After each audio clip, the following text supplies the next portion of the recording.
They called each other father and son. Birdman helped raise Lil Wayne in the music business, and Lil Wayne turned Birdman's label into an empire.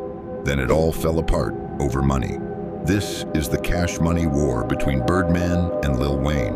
Birdman, Brian Williams, founded Cash Money Records in 1991 with his brother Slim. It was a New Orleans label, independent and hungry, and their crown jewel arrived early. Lil Wayne signed to Cash Money as a kid, barely a teenager. Birdman took Lil Wayne under his wing so completely that the two called each other father and son and meant it. For years, that bond looked like the strongest thing in hip-hop. Lil Wayne became the hardest working rapper alive. The Carter albums turned Lil Wayne into a superstar and turned Cash Money into a powerhouse. And Lil Wayne didn't stop at himself. He built his own imprint under Cash Money, Young Money, and signed Drake and Nicki Minaj. Sit with that for a second because it shows how deep the Cash Money well ran. Lil Wayne wasn't just a star, Lil Wayne was a star maker. Drake and Nicki Minaj would go on to become two of the biggest artists on the planet. And they came up under Young Money, under Lil Wayne, under Birdman's Cash Money umbrella. At its peak, Cash Money wasn't a label. It was a dynasty with 3 generations under one roof, and the whole thing traced back to a kid Birdman signed off the streets of New Orleans. Think about that. Lil Wayne, the kid Birdman raised, discovered 2 of the biggest artists of the next generation. Cash Money was now printing money on 3 fronts: Lil Wayne, Drake, and Nicki Minaj. Birdman sat at the top of all of it. Life was good, until it wasn't. Because underneath the father and son story was a business arrangement, and business arrangements have paperwork. Over time, Lil Wayne started saying he wasn't getting paid what he was owed, advances that were promised, money from albums, and most painful of all, his album, The Carter 5, finished, sitting on a shelf, blocked from release. For an artist, there is no worse feeling than finished work you're not allowed to put out.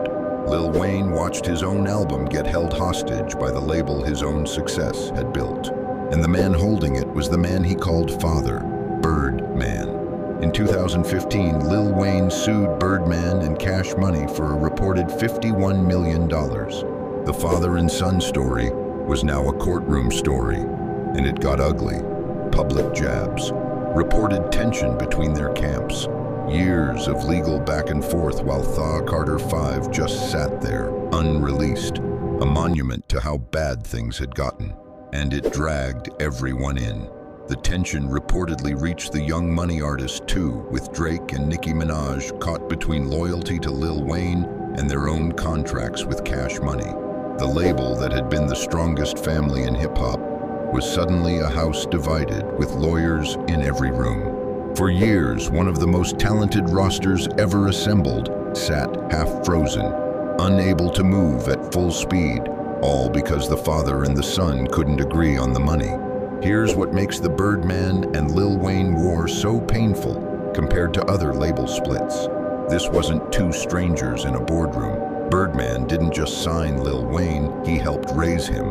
And the fight wasn't really about one album or one advance.